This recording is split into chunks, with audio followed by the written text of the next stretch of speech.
Okay, so you can see my slides. So that's kind of the topic is what do we learn in a bright red state about how to communicate more effectively than we would if we ignored these rules.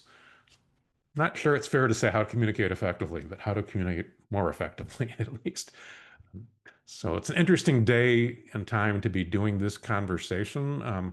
There have been times when I've thought it was hopeless and why bother trying, but for the most part, days like today make me realize it's way more important, not less important, for us to understand these principles and how to really communicate. So, my story with this began. Let me go back a little bit. My story with this began one day when we tried to apply what's called God, I forgot the phrase for it.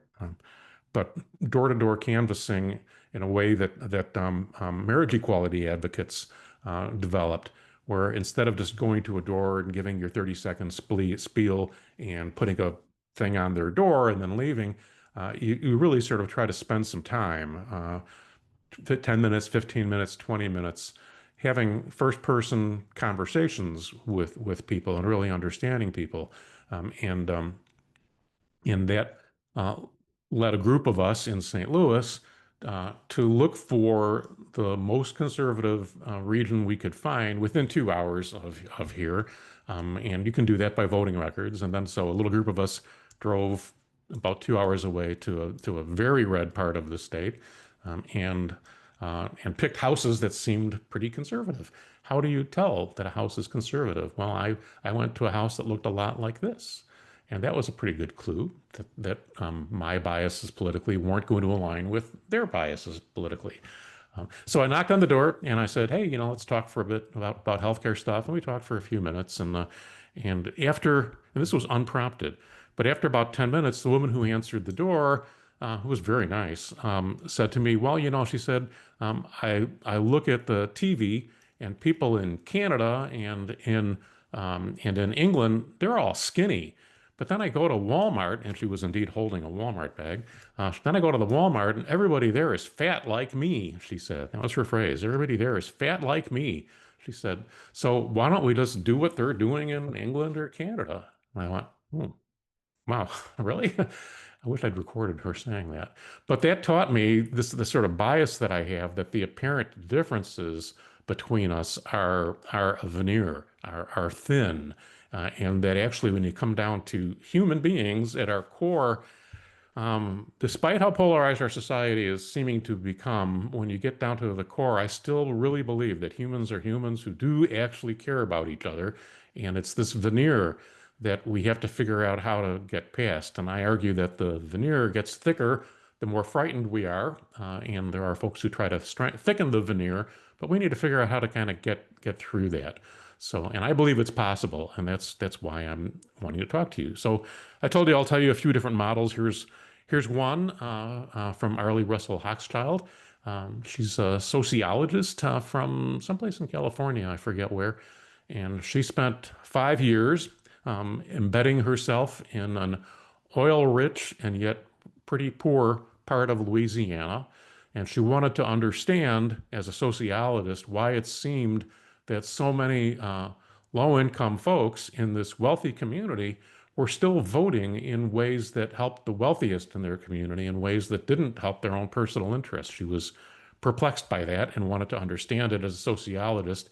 And she concluded that liberals and conservatives have what she calls deep narratives in our head. And again, I'm going to make this practical to you in a few moments, but she said we have deep narratives in our head, and they're different deep narratives. So she said the deep narrative of liberals is this, that we have this public square that we built. We're proud of the public square. So this is all a metaphor. I'm sure you're getting that. We're proud of this public square that we built, and we see marauders invading and dismantling it. And that particular statement has never been more true than it has been the last couple of days. But that liberals see marauders invading it and dismantling it and using it. God, I should have reread it. And using it to build their McMansions with our public bricks. And if that's not clear to you this morning, you didn't read any of the news lately. But that's the liberal deep narrative. And she said conservatives have a different deep narrative, and that is that they are waiting in line for the American dream. They are waiting in line for the American dream. So the notion of American dream resonates, but they're waiting in line. And frankly, that there's some pride about being able to wait patiently in line. So they're proud of the fact that they are able to wait for this. This is her study, her sociological conclusion, but that they're concerned because the line isn't moving. And when they look at why that line isn't moving, she says it's because they perceive the government taking line cutters and escorting them to the head of the line. They're escorting line cutters to the head of the line. So um, she doesn't, she says they don't, they say that they don't mind anybody being in line, but they say, wait in line. So that's what she would say. So her conclusion, and this was, I think she wrote this early in Trump one, her conclusion was that while economic self-interest is never entirely absent, she discovered the profound importance of emotional self-interest. And that is going to be the theme of this talk. So we often think quite differently, liberals and conservatives, and one of the best sort of studies of this is from a neurolinguist from Stanford, a guy named George Lakoff. He's written many books. This is, I think, his sort of most clearly articulated and documented study that he did called Moral Politics. And it's pretty thick and pretty dense. And the first half of the book is an apolitical, neutral, uh, almost scientific presentation of his conclusions about how liberals and conservatives think. And I'm going to show you that in just a moment. And I presented his book to, I was working at Express Scripts when I first came upon this, surrounded by people with whom I didn't agree politically. And so I gave his book to six of my coworkers with whom I enjoyed a lot and respected, but disagreed politically really strongly. So you can imagine where we stood on these things. And they validated to me that the first half of Lakoff's book did indeed describe how they thought. So I think I have some anecdotal firsthand evidence that this is correct. The second half of his book reveals his prejudice and his perspective, where he makes the point that liberals are right and conservatives are wrong. So, but the first half of the book doesn't do that. It's pretty neutral. And if you wanted to sort of read that, it's a pretty interesting analysis. But I will list it down for you. And he said that we have two different cognitive models that liberals or conservatives had. He says liberals have what he defines as a nurturant parent. He originally called it the nurturant mother, and he's updated it a little tiny bit. The nurturant parent and versus the strict father. He still uses those words. So nurturant parent versus the strict father. And he said that that's two sides of a different coin, perhaps. So nurturant parents believe that a rising tide raises all boats, and believe that helping hands are good, and believe in diversity, equity, and inclusion because that's just better for society. You don't know who the next Mozart's going to be. That's where fairness comes from, and all of this kind of stuff. And the strict father, on the other hand, and those are liberals, obviously, and the strict father, on the other hand, are people who believe strongly in a hierarchy. And I think I can produce this right. They believe in God, man, woman, animal, no, God, man, woman, child, animal, plant, rock. And with then variations within those categories that might overlap in different ways by income or by race or by a variety of other things. But basically that hierarchical structure, and that where you are in that hierarchy supports societies thriving. And it's basically Darwinism. So I met, when Missouri was thinking of expanding Medicaid, I met with my state senator, who was Jesuit trained and very conservative. No matter what you think of how his faith influenced him, he was very conservative, and he was strictly against Medicaid expansion. And he said, "Oh, he said on the floor, well, Medicaid doesn't even save lives. Why are you bothering with this? It's just going to cost money."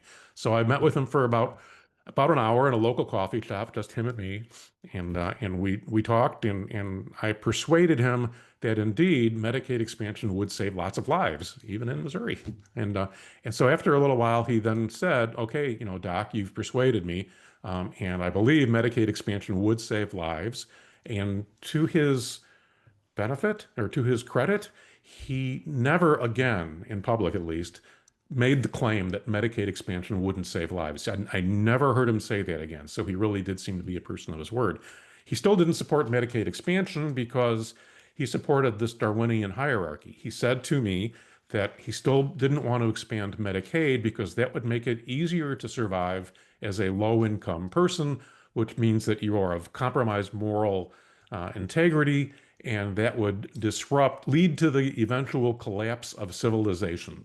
I mean, he used almost those words, that Medicaid expansion leads to the collapse of civilization. And I'm not sure that that's the only dynamic going on in Congress today, but I do believe he thought that. And I do believe that if he were somebody voting the way that the Congress seems to be voting these days, that would have been his primary motivator. So there are people who really do believe that.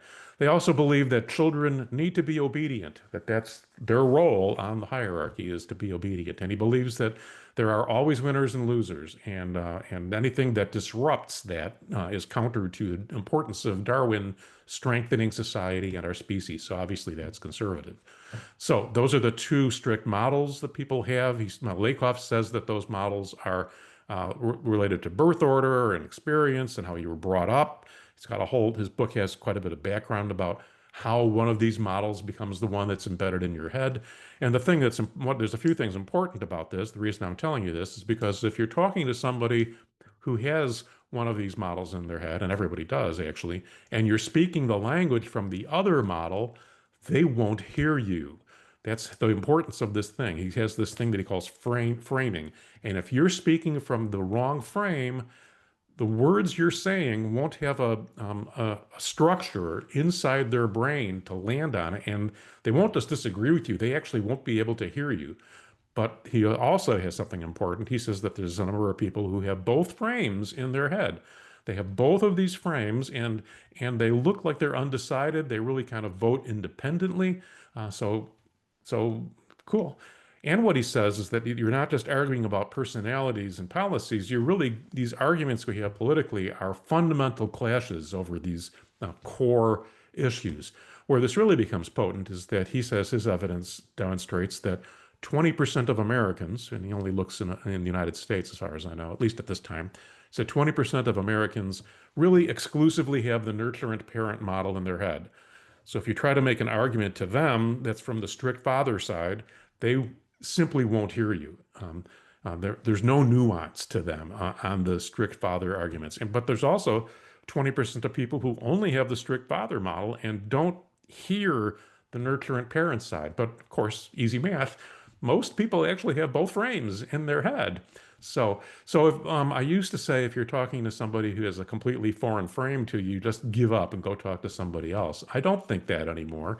And instead, what I want to show you is ways to apply this. So if you identify someone who has entirely got the liberal frame in their head and has nothing of the bimodal approach, you're not going to persuade them about the importance of a conservative argument. So that's just not going to land in their head. But what I think is really important, and I'll show you what this means, is to help them understand how what they're saying is insulting the people that they're trying to persuade.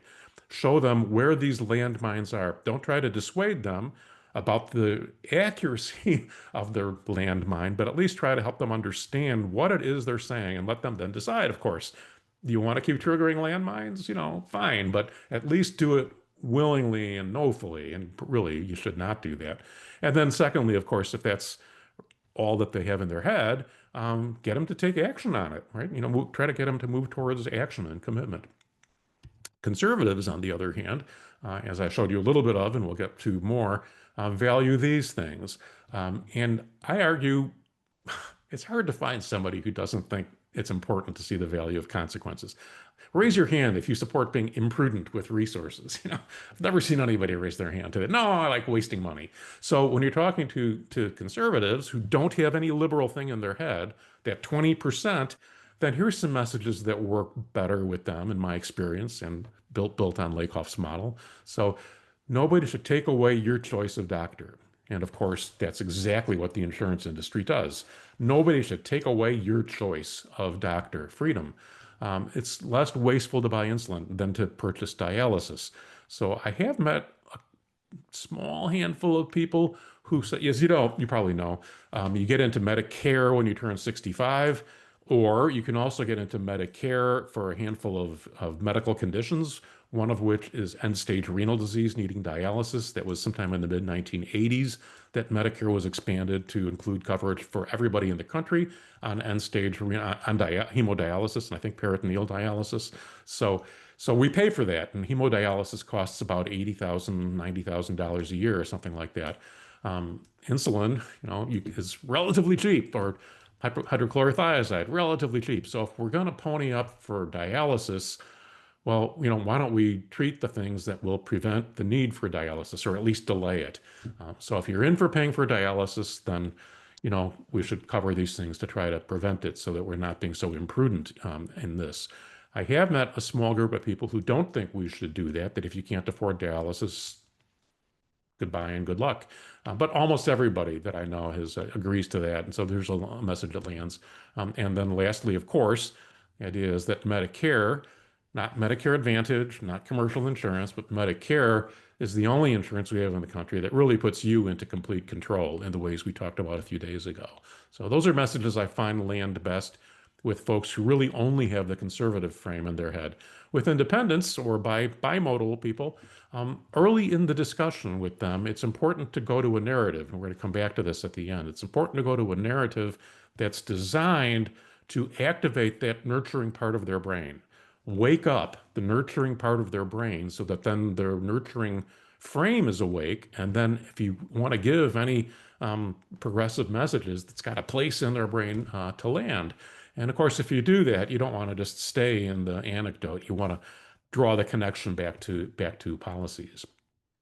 So that's George Lakoff. And then there's Jonathan Haidt, the next, my third of the models I want to show you. And I think of Jonathan Haidt as George Lakoff 2.0. And I like that because I think it's insulting to both of them. So I think of him as Lakoff 2.0. So he wrote this book, and he's moved on to other obscure or other topic. You may know his name from other topics, but he did this pretty awesome book that he called The Righteous Mind, and it was built on online surveys. Since the book, he's now done more like 225,000 surveys, but the book, which is where my data will come from, is based on 130,000 American surveys, and he did two different things on these surveys. He extracted from the surveys what he calls moral pillars of morality. He claims in his book that there are 5 moral pillars, and he identified where you score on each of these moral pillars. And then he also identified where you stand on the political spectrum from far left to far right to in between by his definition. So he said these are the 5 moral pillars, and each one of these has several pages in his book, and I'm going to give you like 5 words, so it's not really fair, but it's, time is running short. So he said 5 pillars. You can read them. They kind of mean what the word itself would mean. So fairness, not cheating. He said caring is a different, independent pillar, but also related. And this is don't doing harm, empathy, caring, sanctity, not degrading life, not degrading humanity, but sanctity, purity, faith, restraint. And then authority, being obedient, as I showed you on that Lakoff slide, big overlap there. Traditions and hierarchies, and not subverting authority is an important moral pillar. And then loyalty, patriotism, and allegiance to a group, and not being betrayed. So these are the things he says are the 5 moral pillars. But where this becomes interesting, and then I'm going to make it practical, where this becomes interesting is he scored this. So he scored people along this, and this is 130,000 people. It's not, these are averages. There's of course huge individual variation, but I think it's good to have in your head where the population is according to his data. So averages on these scores based on liberal versus conservative. So liberals, according to height, are very high on caring and fairness and score much lower on these other values, whereas conservatives are more flat across the board. Look at that. Very different shapes, very different shapes. So if you're on the left looking to the right, you see much lower scores on the really only two values that you think of highly, caring and fairness. And you see the manifestations of lower scores on caring and fairness, and you go, oh, you think you guys just don't care. I have to tell you, I have volunteered at a boatload of free clinics, and I first thought I would be surrounded by people who are like-minded to me, who are caring fairness zealots. And I learned that's not the case. There are people across the political spectrum, very conservative people who volunteer a lot of their time, many cases more than me, in free clinics and in safety net clinics. A lot of the most right-wing folks that I know tithe. They give 10% of their money away to what they think of as a good cause. So to imply that for when liberals imply that conservatives don't care, that's really insulting to them. And it's triggering landmines that we need to be aware of. And I'll show you how in a moment. Conservatives have the opposite point of view. They see lower score, the manifestations of lower scores on these things, and they think, well, your lack of morals, as my state attorney said to me, your lack of morals will lead to the collapse of civilization, will lead to the collapse of civilization. So both sides believe they hold the moral high ground. Both sides are right and both sides are wrong, and both sides insult each other for that reason. So, what does this mean for Medicare for all? Just to use our MacGuffin. So, healthcare is a human right, right? Fairness. I used to open my talks with that. I no longer do that because then you wind up with a 15-minute discussion of defining a human right, which is interesting. Okay, it's interesting. I'm not there to make that argument. I'm there to talk about Medicare for all. So I no longer open with healthcare as a human right now that I recognize there isn't universal agreement to that. So, and it's not my topic. So instead, I focus on more universal themes. For example, my going out to the rural communities and conservative parts of the state. I do not open a talk in the reddest parts of Missouri with, we all agree healthcare is a human right, right? No, we don't all agree with that. And we'll come back to how you can make that point, though.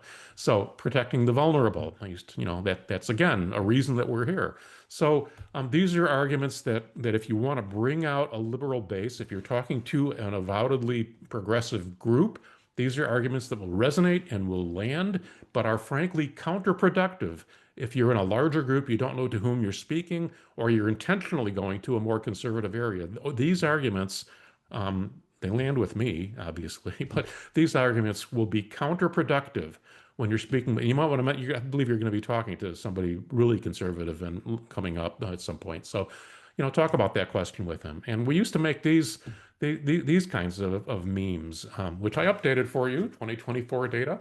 And so we used to put this up all the time, and sometimes you'll still see posts like this, and liberals look at that and they rail against the machine, right? Look at that, how many hours of factory work is that compared to what this person make? It's and that really does anger people who care about fairness and caring. My father would have said, he's passed away, so I can't validate he still would have thought this, but my father would have said, no, they make this much money because they're the job creators, and we need them to be rewarded like this because it's good for the country. That's what my father did say back years ago. So my point is that this meme is effective when you're talking to people who are leaning pretty strongly left. But this is a good example of a counterproductive way to talk to conservatives. It's not going to help you. Sanctity. The message here is we're giving up, we're losing life for corporate greed. That does seem to land across the board. Authority. I used to be able to say 10 years ago, you're going to walk into the room as an authority because you got your white coat on. But, to be honest, nobody trusts authorities anymore. The fact that you've got all this training and stuff, nobody's going to assume that you have this authority. You have to establish trust. You have to show them that you care before they care that what you know. That kind of argument. But Faith-based people still seem to be embedded with authority that people often respect. So don't be bashful about inviting someone of faith to join you when you're giving one of these talks. Most of them actually agree with you and will add to your credibility. But yeah, if you can establish trust, then you do have a huge source of authority kind of baked into your emerging position. And then loyalty. And I'm going to show you an example of how we can really inadvertently disrupt. We're constantly damaging loyalty. We're constantly railing about how bad the American healthcare system is. We have the worst this, we have the worst that. Well, guess what? If you're talking to conservatives, they're all to liberals, they're all going to go, yeah, it's really bad. Yeah, yeah, it's not hurting, violating fairness and caring. If you're talking to conservatives and you're insulting the United States of America, they're going to tell you to go get on a different boat. You're in the wrong room. I'm not interested in you. You don't love this country. So understand that and be sensitive to it. Avoid threatening loyalty. So I think I showed you this data when a few days ago when we did the single payer 101. So I'm not going to unpack it in too much detail except to say, here's the dreadful stuff of our ranking for mortality rate by age. And as you know, us compared to 17 peer nations, we are the worst in the modern world. That's horrible. But I also showed you the second part of this is when we turn 65, we climb to the best in the modern world. So this is a really important slide when you're talking to anybody, because I think it's some really important information. But when you're talking to conservatives, it's incredibly important because this lets you, with a completely straight face, say that we have many of the world's best doctors and hospitals and pharmacies and nurses. We couldn't possibly do this recovery unless we have a whole heck of a lot of stuff to be proud of in the American healthcare system. We just don't let everybody in, of course. But this is a really important way to frame bad news. So when you're giving other examples of data points of problems, think about what you're doing in terms of threatening loyalty and try to figure out if there's a way to give your message and yet still give folks for whom this is an important driver an out. So it changes when you add libertarians. It's sort of almost a mixed bag of values there when you talk to libertarians on Lake. This is more recent than his book, but when you look at his information, and so they have this unique blend of liberal and conservative values, and he couldn't really pigeonhole them very well. So he did a little more work, and he found that they scored relatively low on all 5 of their pillars. He describes libertarians as purely bloodless, but highly prioritizing economic and social liberty. Economic and social liberty is a core value when you're talking to them. They're very individualistic. They value independence more than patriotism, more than altruism. Independence is a core value. So they're pigeonholed as being complete rejectors of tax, and they're not actually. They're not. They believe taxes are appropriate. They're not as extreme as they might seem on that issue, but they think taxes should only be applied to essential public services. So we're going to come back to that. They also tend to be strongly cerebral. And I promise you, you can go, you may need Thorazine or some other newer antipsychotic if you spend a long time going down the rabbit holes with them. But it's worth doing because they really do think along this deeply logical, analytic way. And if you can unfold the onion and get back to sort of a core in there with them, they will give you substantive responses all along the road. And if you can get to the center, I've had them say, well, okay, Medicare for All is actually a pretty good idea. So I've had that happen, but it's, you do have to stay with them and you may be inclined to want to give up. So how you do that? I said appropriate for taxation. So most libertarians with whom I've spoken will agree that taxes are appropriate for fire departments, for sewage, water, the military.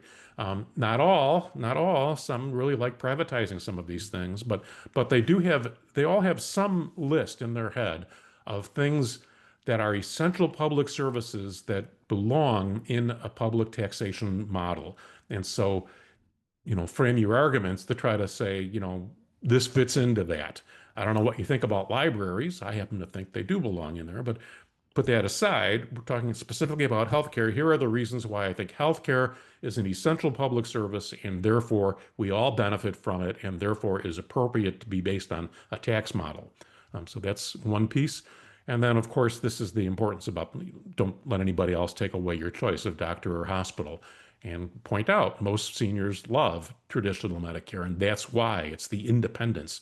There's a boatload of reasons why seniors love traditional Medicare, but when you're talking to libertarians, I would emphasize that it's the independence that they get, which is why they love traditional Medicare.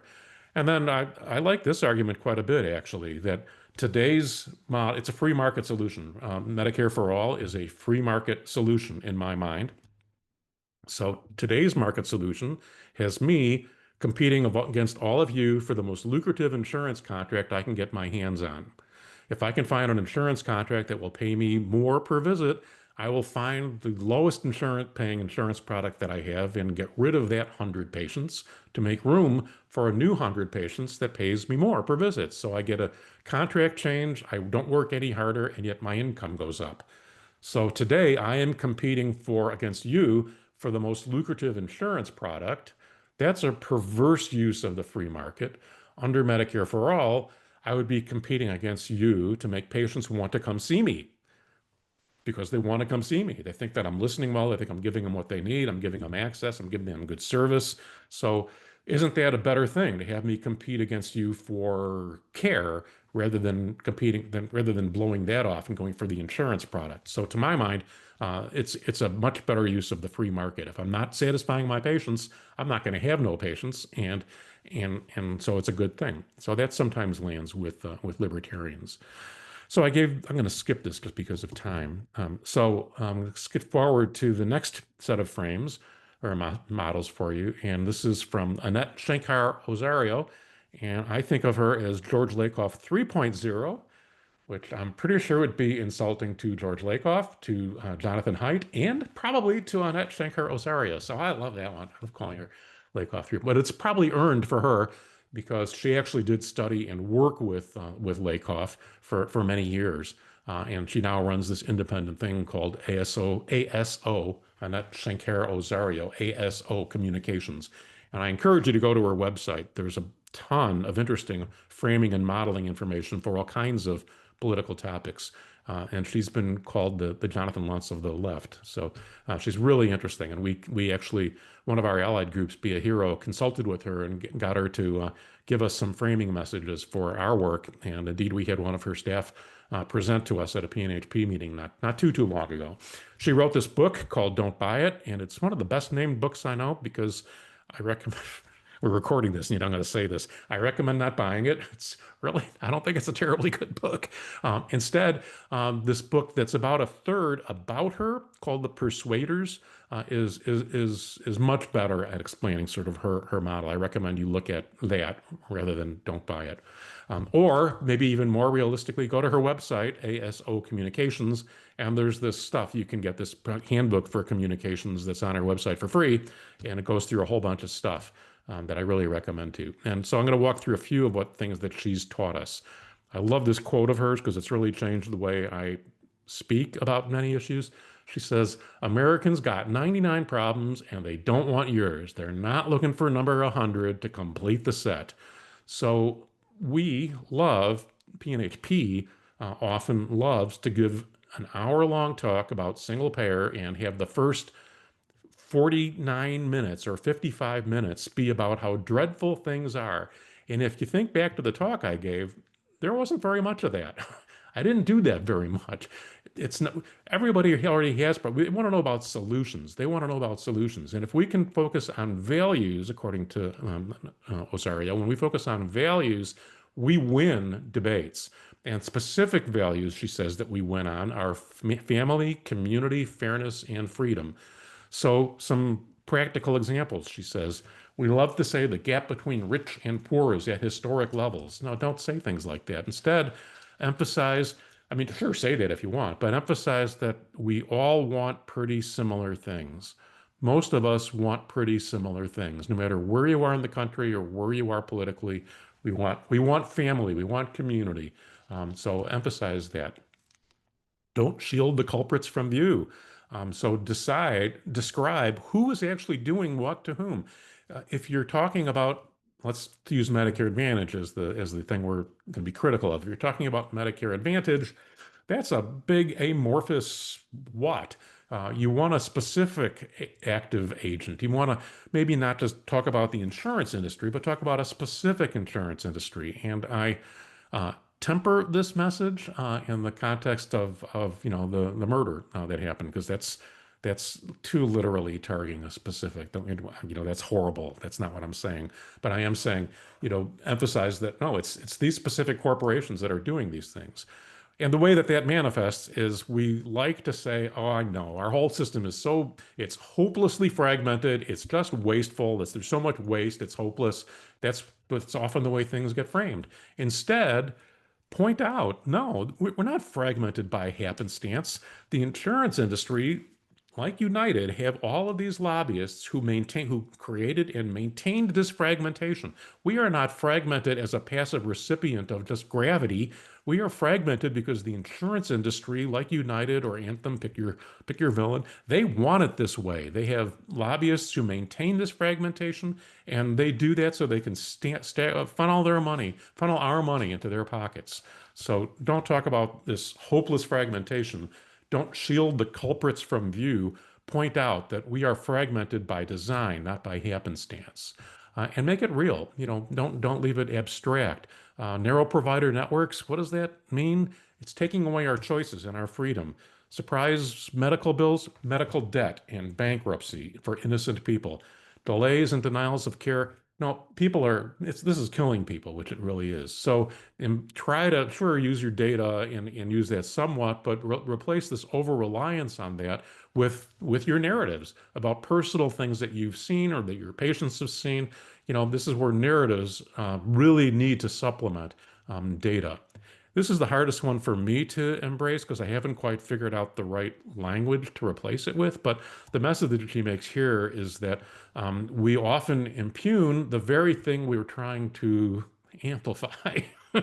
So we often, you're talking about Medicare for all. Well, the first word in Medicare for all is Medicare. And if we're talking about Medicare Advantage, the easiest thing to say about the extra money that's going into Medicare Advantage is to say that Medicare is overpaying Medicare Advantage by 85 to 140 billion dollars. And indeed, I mean, that's true. But when you say Medicare is overpaying Medicare Advantage, it makes Medicare sound incompetent. And yet, in your next breath, you're saying, but let's trust these incompetent fools who are overpaying Medicare or overpaying Medicare Advantage. And they're not passively overpaying it. It's the insurance industry that's doing this to us, right? Medicare overpays Medicare Advantage. I have not yet figured out an easy shorthand for that, except I'm trying. So things like, well, the corporations have rigged the system to take this money from us. So I've been leaning more towards they've rigged the system to cheat us rather than saying that they're being overpaid. Um, I don't yet have the exact right answer to that, but at least be thoughtful when you're dwelling on Medicare as overpaying Medicare Advantage. Be thoughtful about, sort of the unintended impugning of the solution that you're going towards. And I think the last of her messages, and I've got a little more after that, is to sort of, give some hope. We have changed the national dialogue about Medicare Advantage. PNHP has, and we'll be talking about that in other sessions. So try not to talk about the complexity of things and instead embrace that we have a vision. We know exactly what to do. Talk about the success we have at increasing numbers of sponsors in the House and in the Senate. So talk about the vision and how we're going forward.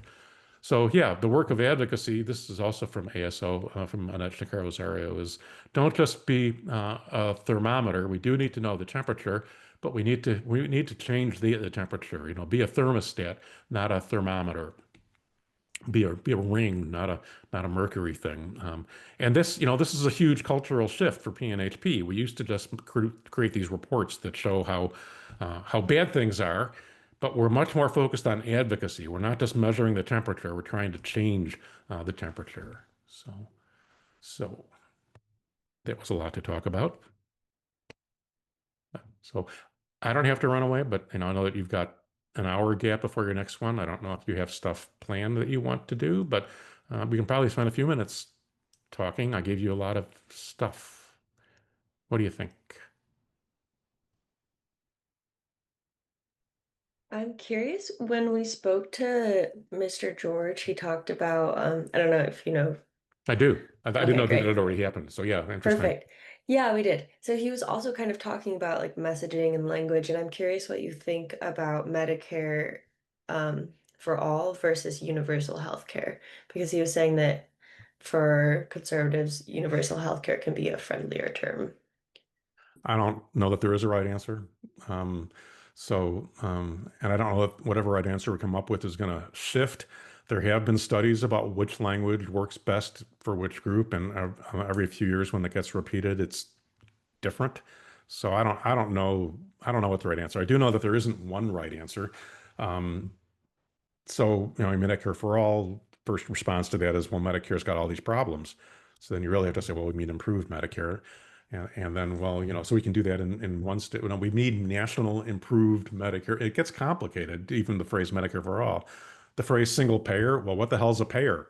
You know, you all know what a payer is because you know what that is. I mean, and we talk explicitly with cartoons about what payers are, so you all do. But when we say single payer versus multi-payer, people don't have any idea what we're talking about. They don't know what a payer is, let alone what a single payer is. And yet that's what we're talking about. When you say universal health care, well, what does that mean? I mean, that could mean Medicaid in every state, which would be horrible given how much state to state variation there is in Medicaid and how that's set up. So that's not great. Universal health care doesn't necessarily mean that it's good universal health care. Universal health care could be run by United Healthcare. What does that mean? I have a good friend who's senior leadership at United Healthcare who says, yeah, he supports universal healthcare, and United should be the venue for that. It should be United Healthcare for all. And indeed, that's their mission, right? Their mission is to capture the book of business. So universal healthcare, none of these words is perfect, is what I'm saying. And for some audiences, and so whatever um, bumper sticker you put on it, whatever title you want to give it, you want to quickly move away from using that and talking about the content, about yeah, whatever content piece you're choosing to emphasize. But yeah, I think he's got a point. For some audiences, absolutely, Medicare for all sounds like big government, worse, and universal healthcare is a little bit more focused on people, maybe. So single payer sounds communist to some people. And yet on surveys, often single payer scores the highest of all the terms that we use. So I don't know the right answer to that question, but it is the right question. PNHP struggled with that for a long time. You know, when we first started 37 years ago, we were struggling with what should we call it, and we didn't. Many in the organization did not want to start calling it Medicare for all the reasons. We knew it was too dependent on the whims of government, and we didn't want to be linked to it. But we also knew single payer was nowhere near the vernacular, so we didn't know what to do. But the advocacy community, wanted to use Medicare for all, and that's where we've landed. We tend to use that phrase, but I don't know the right answer. It's a hard question, and all I can do is empathize with you and he for asking it. Do you have thoughts on that, Natalia? I think I would probably, I kind of switch between them sometimes depending on who I'm talking to or how I'm feeling it. So, yeah. I think that's exactly the right answer, and I think that is actually the main conclusion from the last hour of my little talking here is be very sensitive to whom you're speaking or with whom you're speaking. What else? I know you mentioned that PNHP tends to stack the conversation where it's like 90% problem, 10% solution. So I was wondering when you talk to conservatives, like how do you format the conversation? Like how much time do you spend to like problem solution and like benefits or So self-interest? we're going to talk about that at some length when I do give the how to do a presentation type stuff. But I probably didn't say that clearly enough. PNHP used to do that, um, and we've been migrating away from that because that's not just that Anoche Rosario about we've got 99 problems and we're not looking for number 100 to complete the set. That wasn't conservative or progressive friendly. That was America. We all feel that way. So it's tough because we as an organization and y'all have obviously much more information about how dreadful things are, and we we want to get people to know. I mean, I heard that 2/3 of people don't know that Medicaid is being mentioned in the reconciliation bill. So, we know a lot of stuff and we want to communicate it, but your needs are not the priority here. Your goal is to be an effective advocate. So when you look at that huge opening section of a talk that's all about the problem, be really thoughtful about whether that's stuff that they need to hear right now. Because the barrier to getting people to take action is not getting 25 times more information about the problem in their head. The barrier is it seems hopeless. I don't know what to do. What action can I take? And even if you talk about Medicare for all and people to take action on that, well, seriously, that's like a huge thing. So the more granular and action oriented you can make your presentation, the more your ask can be specific and within reach, the better. And when you're talking to a group that doesn't typically take action on this stuff, the tiniest step. I mean, going to your first rally means, well, nobody beat me up, hopefully. That didn't hurt. It was pretty hot, but, it was okay. I want to do more stuff like that, and once you get people moving, the trajectory tends to continue. So, yeah, I would say that, and we will talk quite a bit. I'll talk quite a bit about with you in some future session that's booked, about how to balance these things.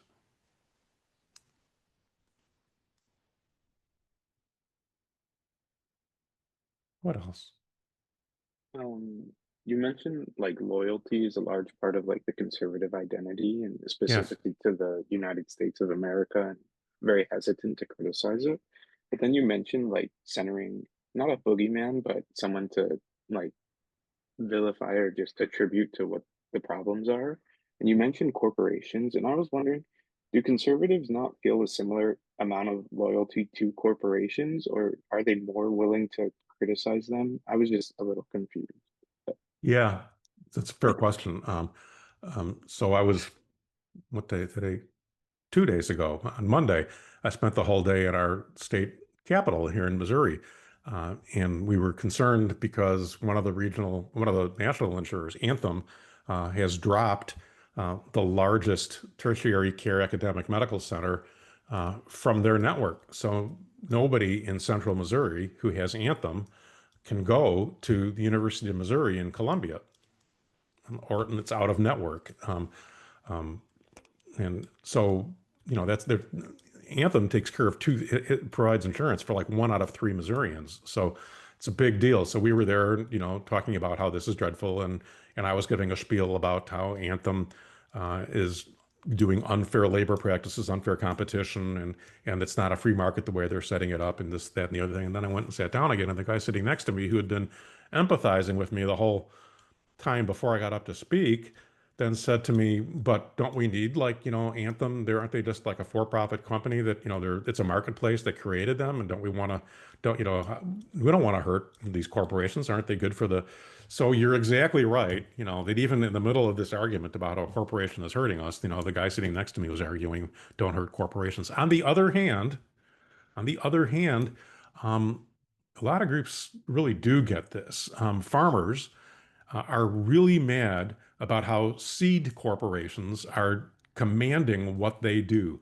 They really aren't happy about how if they buy this pesticide, they have to buy that seed. And if their neighbor buys that seed, then that's going to take over their seeds. There's a number of ways in which farmers tend to be pretty conservative in Missouri, at least in my experience. Railing against corporations is directly connected to what they wanted. And historically, they have been, part of the antitrust movement, under Teddy Roosevelt.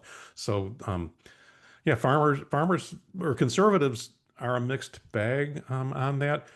And so I think, yeah, if you want to be thoughtful, like on all this stuff, if you rail against corporations writ large, that is a thing you want to be sensitive to.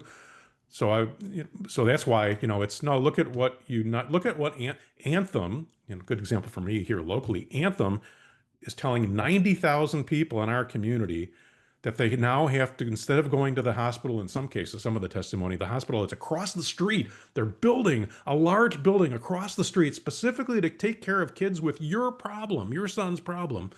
You're not going to be able to go there because of Anthem, and you're going to have to drive 2.5 hours to go to a different city in Missouri to get the care. That's a corporate. So when you're right, when you make it corporations are evil, that's triggering on some of these topics, like the guy sitting next to me.